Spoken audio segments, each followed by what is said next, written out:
As the country battles a rise in politically motivated killings, the South African Local Government Association has urged politicians to report threats to their lives. This comes as the general elections draw closer.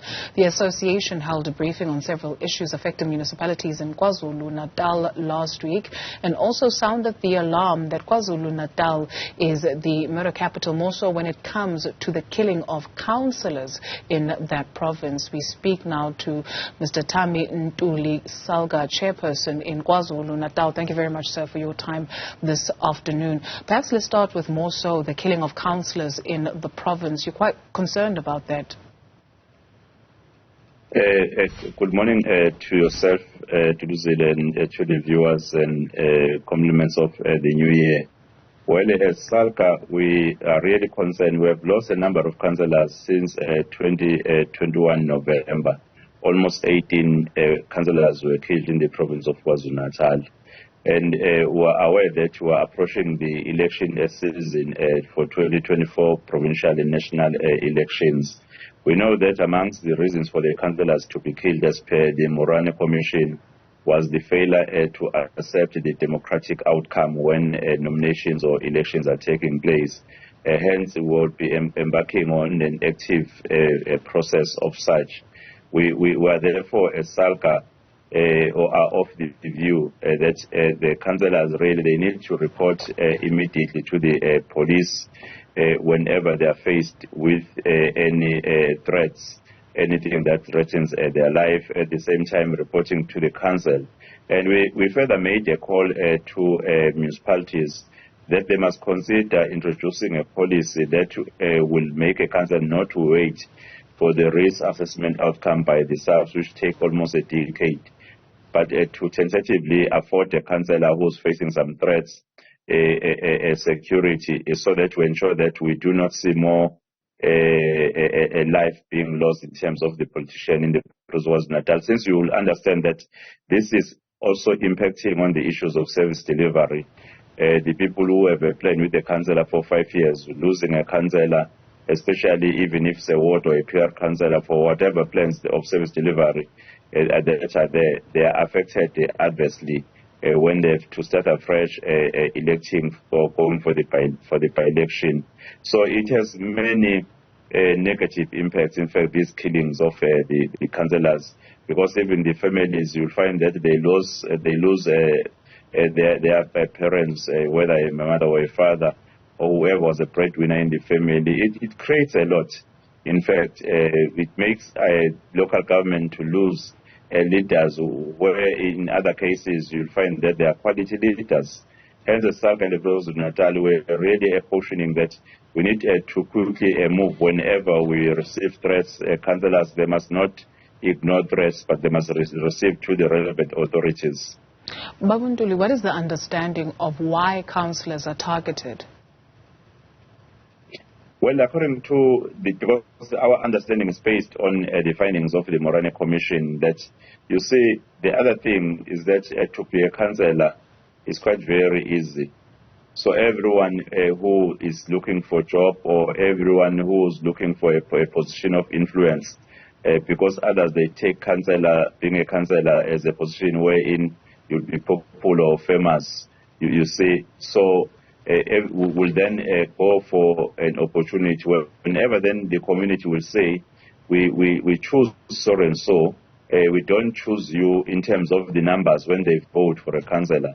Then others, they will orchestrate the assassination. And even for the political parties to be the ones that finally conclude who will become a councillor at times, it also impacts on the issue of democratic processes, because whenever people are having a particular view, and then the few executive members of political party will then conclude as to who finally will become a councillor, that leaves then that a chance for a councillor to be assassinated. In fact, that is the information we have, and the reason for which I've already stated, for people to want to become councillors, they want, you see, some of them, they see it as an opportunity of having an influence on corruption, such as the tender issues, and also the issue of having a political influence or political power over the decisions which are taken in local government, and they want that opportunity. So those who are pushing a councillor or pushing a person to become a councillor or a person who have an interest, you'll find that we will not take it easy when the democratic process could not afford him or her to become a councillor. Then you'll see a councillor being actually killed. And you recall that as part of the recommendations by the Morane Commission was that to then address that part which I'm talking about, they recommended that political parties or political leaders, they need to educate their members that the democratic process is the only way to go. There is no need that after a person has been nominated, people will think that the best way of addressing that one is to actually assassinate a person. Mr. Ntuli, so how long has this been going on in KwaZulu-Natal? For quite a very long time. Councillor have been, I think, we're the leading province in South Africa when it comes to the number of the councillors who are brutally killed. Though we understand that in the province of Natal, it seems that everyone is not safe, because even the commissioner of police in KwaZulu-Natal is on record saying that illegal guns are all over in the province of KwaZulu-Natal, and they are the reason for so much shootings that are taking place, because there are even mass shootings that recently have been taking place in the province of Natal, and we've seen traditional leaders being assassinated. We've also seen even the female Izinduna being assassinated. We've seen even the pastors being assassinated.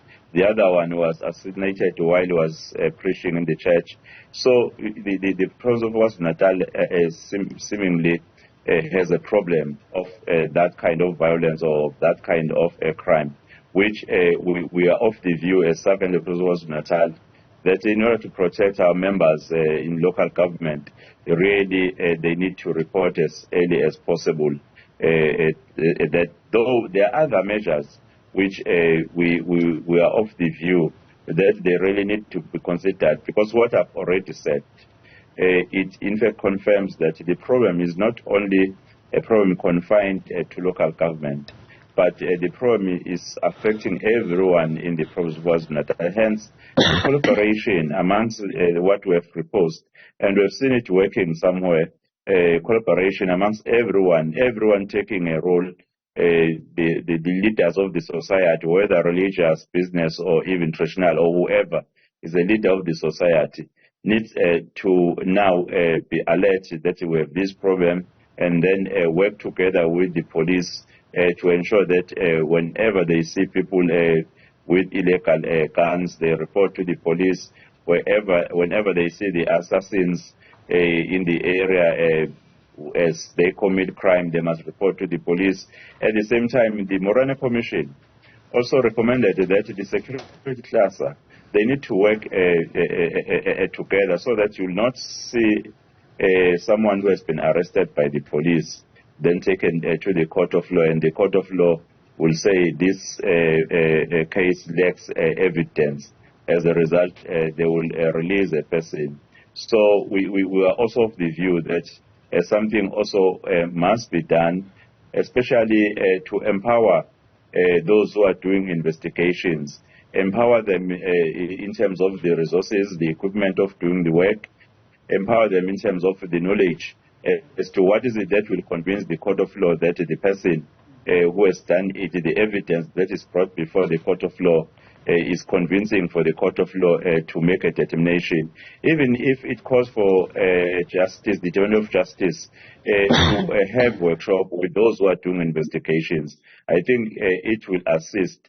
You know, we have been also saying as SALGA, we acknowledge the work that has been done by the police, though we know that there are many cases wherein arrests were never made, and we are of the view that the Minister of Police has been seen being able to announce a period of arrest, especially when the police were killed, and we saw that the arrest being successful. And we were asking ourselves why then, when it comes to such a huge problem in the province of Natal, we don't see such announcements in terms of the period that for a councillor that has been killed within 24 hours or 48 hours or 78 hours, a group of people or someone who has committed that should be arrested. I think there are some of the things which shows that the political will or the sense of urgency when it comes to the side of the councillors who are not yet there. There's something drastic that really is needed to be actually done. SALGA Chairperson in KwaZulu-Natal, Thami Ntuli, thank you very much, sir, for your time this morning.